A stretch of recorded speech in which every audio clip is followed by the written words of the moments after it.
انسان کی زندگی میں جو چیزیں اسے بہت زیادہ نقصان دیتی ہیں اور بہت پیچھے چھوڑ دیتی ہیں، دنیاوی معاملات سے لے کر روحانی، اخلاقی، قلبی اور قرب الہی کے معاملات تک کو جو چیزیں نقصان پہنچاتی ہیں، ان میں ایک بڑی چیز غفلت ہے۔ ایک لفظ ہوتا ہے جو ہمیں اکثر سننے کو ملتا ہے کہ آپ کی توجہ نہیں ہے۔ یہ ڈھیر سارے لوگوں کا مطالبہ ہوتا ہے، اہل خانہ بھی مطالبہ کرتے ہیں، کئی موقع پر والدین بھی مطالبہ کرتے ہیں، غرباء بھی مطالبہ کرتے ہیں کہ امیروں کی ہماری طرف توجہ نہیں ہے۔ اور یہ بڑی لازمی سی بات ہے کہ کسی چیز پر جب توجہ رہتی ہے تو وہ چیز بہتر ہو جاتی ہے، اور جب عدم توجہی کا لوگ مظاہرہ کرتے ہیں تو وہ معاملہ خراب ہو جاتا ہے۔ یہ جو عدم توجہ ہے اسی کو غفلت کہتے ہیں، اور جب انسان کے مزاج پر غفلت طاری ہوتی ہے اور غفلت اس پر پوری طرح غلبہ کر لیتی ہے تو پھر اس کی زرخیز زمین کو وہ بنجر کرتی ہے۔ غفلت انسانی دل کے لیے بڑی نقصان دہ چیز ہے اور انتہائی تکلیف اور ضرر کا باعث ہے۔ دلوں پر جو قحط نازل ہوتا ہے، قحط، ویران ہو جاتے ہیں دل، اور جو دلوں پر خشکی نازل ہوتی ہے کہ طبیعتیں خشک ہو جاتی ہیں، یہ غفلت کی وجہ سے ہوتی ہے۔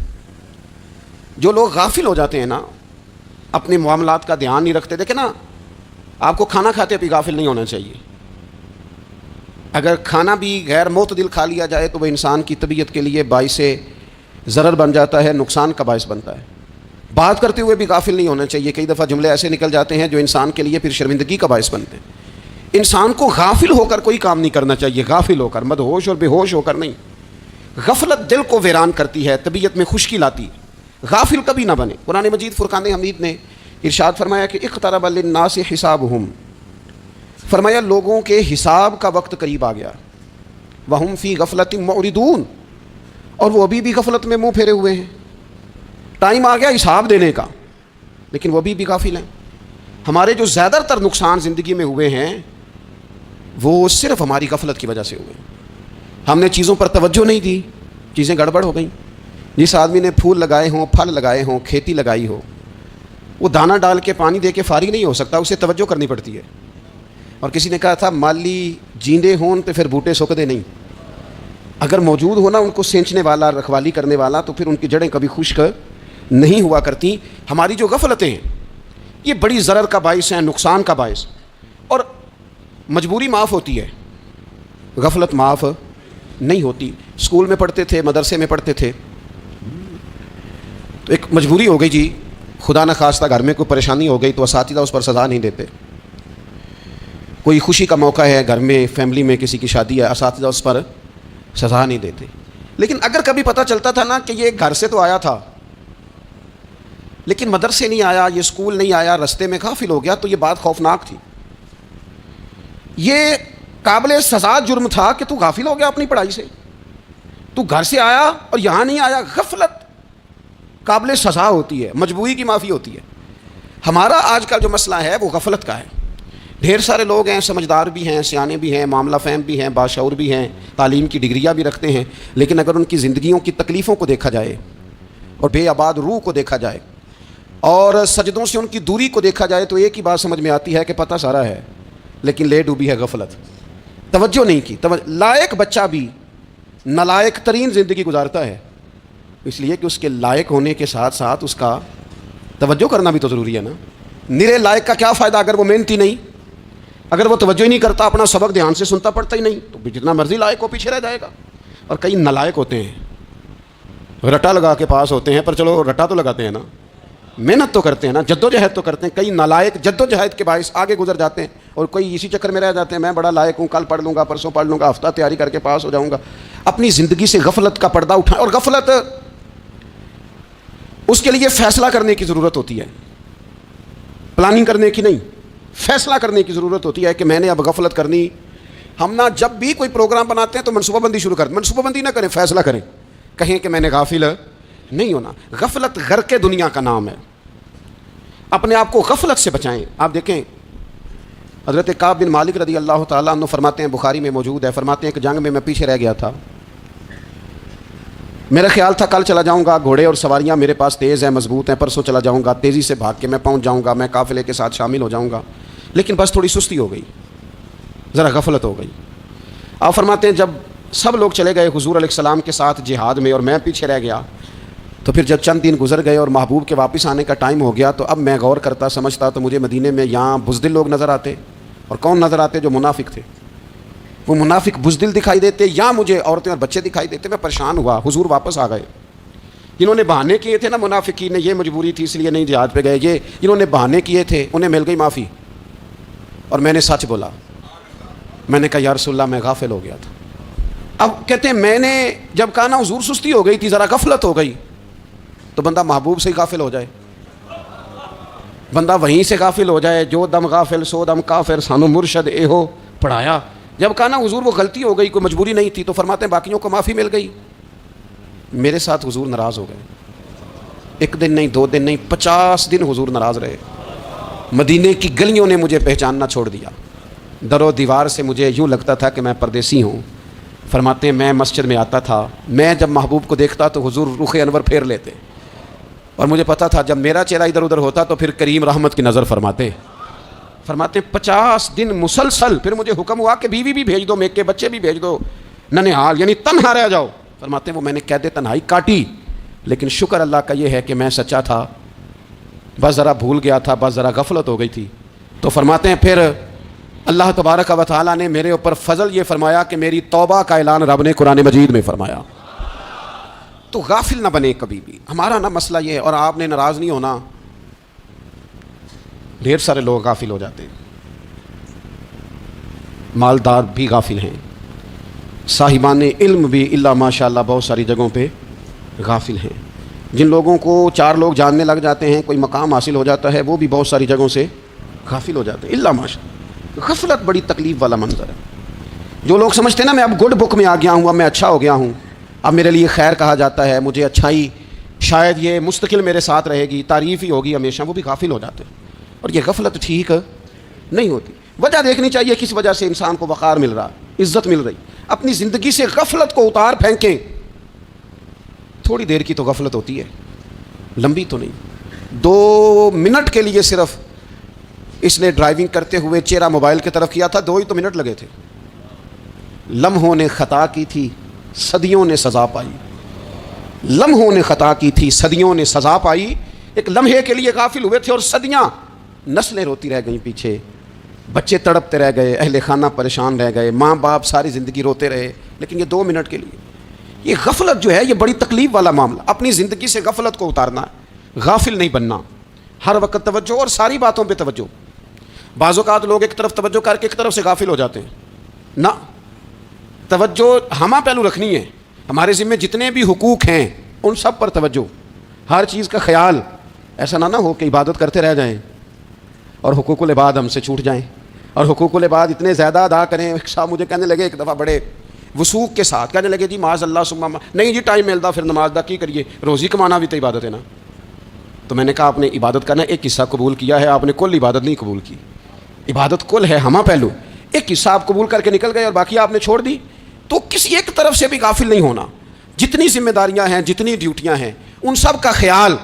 اور جو بڑا آدمی ہوتا ہے، بڑا گھر میں بڑا ہو، قبیلے میں بڑا ہو، علاقے میں بڑا ہو، ادارے میں بڑا ہو، کلاس میں بڑا ہو، جو بڑا ہے اس کی تو ساری آنکھیں کھلی ہوئی ہونی چاہیے، ایک ایک پر اس کی نظر ہونی چاہیے کہ میری کہاں ضرورت ہے، کہاں مجھے اشک شوئی کرنی ہے، کس کے ساتھ میں نے کس طرح محبت کا رویہ رکھنا ہے۔ غافل نہ بنے۔ اچھا جی اب کیسے پتہ چلے گا کہ ہم غافل ہیں؟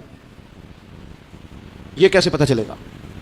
آپ کسی بندے سے بھی پوچھ لیں حالات کیا ہیں تو کہتا ہے اللہ کا شکر ہے کبھی کسی کا دل نہیں دکھایا، اللہ کا شکر ہے جی زمانہ ہو گیا 5 نمازیں پڑھتا ہوں، اللہ کا شکر ہے جی۔ کیسے پتہ چلے گا غافل ہیں؟ پہلی علامت ہمارے علماء اور صوفیاء نے غافل بندے کی لکھی ہے۔ اس آئینے میں نے اور آپ نے اپنا آپ دیکھنا ہے۔ غافل بندے کی پہلی علامت یہ ہوتی ہے کہ وہ دنیاوی کاموں میں چست ہوتا ہے اور اللہ اور اس کے رسول کی فرما برداری میں سست ہوتا ہے۔ یعنی نماز کے وقت تو اسے نیند ستاتی ہے، پریشانی ہوتی ہے، لیکن اگر کسی جگہ مال مل رہا ہو، پیسے مل رہے ہوں، وہاں جانا ہو تو پھر اسے کوئی چیز بھی تنگ نہیں کر۔ دنیاوی کاموں میں چست ہوگا، یعنی ٹی وی کے آگے، موبائل کے آگے وہ گھنٹوں بیٹھا ہوا ہے، اور اگر اسے 25 منٹ قرآن پاک سننا پڑ جائے، اگر اسے 20 منٹ دینی محفل میں بیٹھنا پڑ جائے، اگر اسے کہا جائے کہ تو 20 رکعت نماز نفل ادا کر، دنیاوی کاموں میں چست ہے، دینی کاموں میں، یہ غفلت کی پہلی علامت۔ پھر ذاتی معاملات پہ پیسہ خرچ کرنا ہو تو ڈھیر سارا ہے، کسی غریب کی مدد کرنی ہو تو۔ وہ ہمارے ایک دوست ہیں، وہ اکثر کہا کرتے ہیں وہ کہتے ہیں آج کل کسی سے کہنا فلائی کام میں، دینی کام میں، کسی کی مدد میں کچھ 4 پیسے خرچ کرنے ہیں تو لوگ کہتے ہیں ہاتھ تنگ ہے. ہاں کوئی سستا پلاٹ ملتا ہو نا، اور اگر یہ سمجھ آ جائے کہ وہ مجبور ہے بیچارہ بیچنے والا، تو پھر کہتے ہیں میں 2-3 دوستوں کو پھڑ لے سن. ذاتی کاموں میں جب بندہ چست ہو اور دینی کاموں میں سست ہو تو مطلب یہ ہے کہ بندہ غافل ہے. پہلی علامت غفلت کی. اور غفلت کی دوسری نشانی یہ ہے کہ انسان گناہ کے کاموں کو معمولی سمجھنے لگ جاتا ہے. یہ غافل بندے کی نشانی ہے. گناہ کو معمولی سمجھتا ہے، چھوٹا سمجھتا ہے. آج کل لوگ کہتے نہیں میں کو اکیلا کر رہا ہوں، ساری دنیا ہی کرتی ہے. اور جناب کیا ہو گیا، اگر یہ غلطی ہو گئی تو بندے سے ہو ہی جاتا ہے.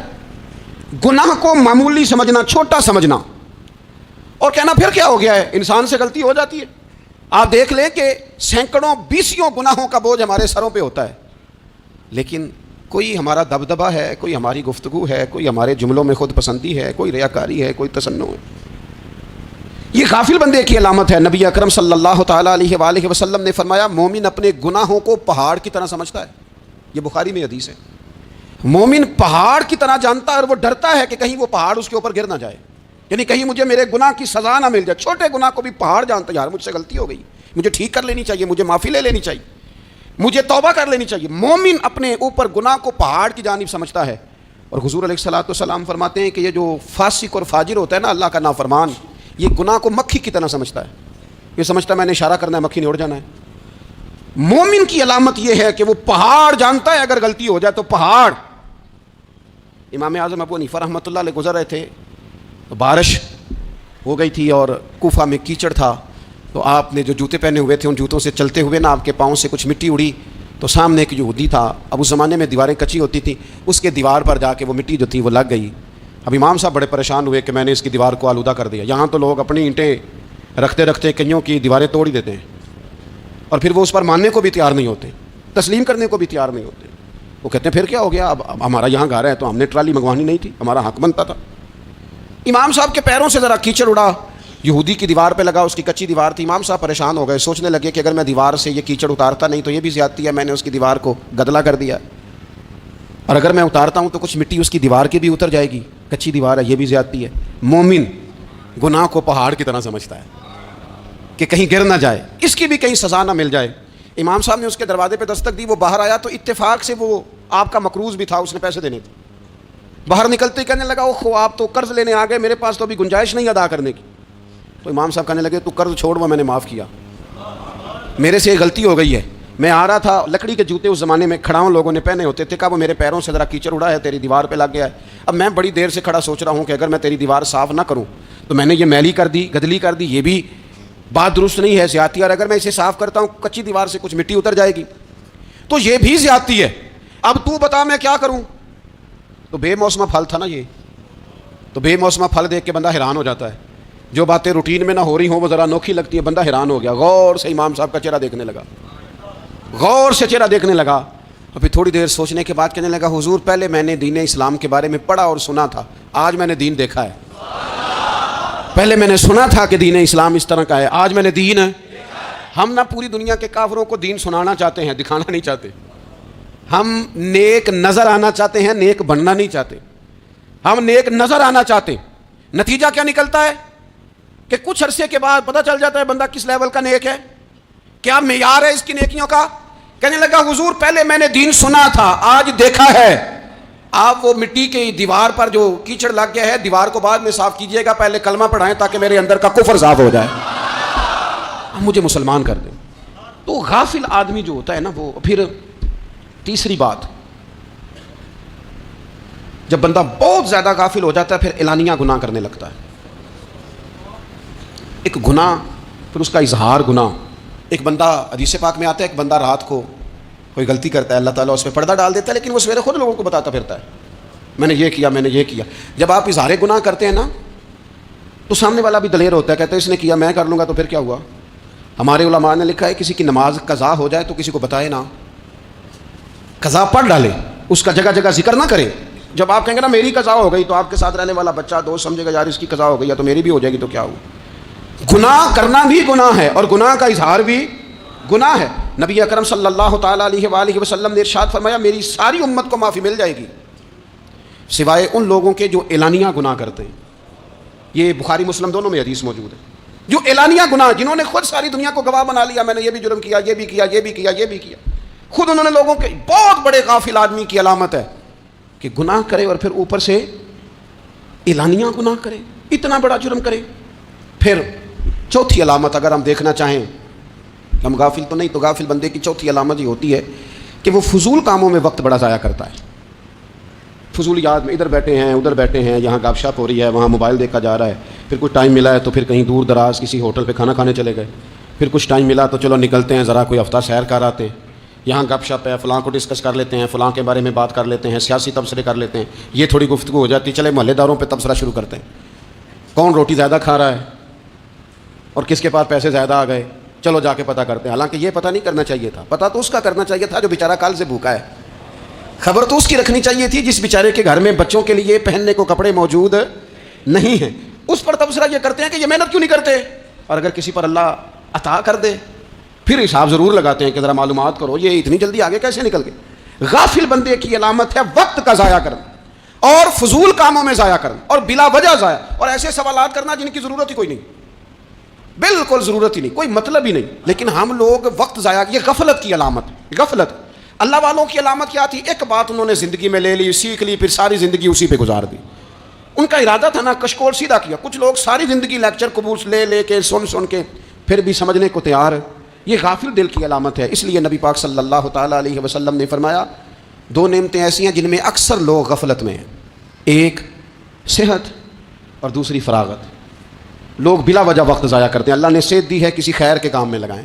اگر آپ کے پاس فارغ وقت ہے تو قرآن پاک کو یاد کریں، ترجمہ اور تفسیر سے پڑھیں، محبوب پاک علیہ السلام کی احادیث کو یاد کریں، اللہ والوں کی باتیں سنیں. وقت ملے تو عبادات میں لگائیں، نوافل میں لگائیں، تلاوت میں لگائیں، ذکر اذکار میں لگائیں، اور پھر اللہ مزید توفیق عطا کرے تو کسی کے بھلے میں وقت لگائیں.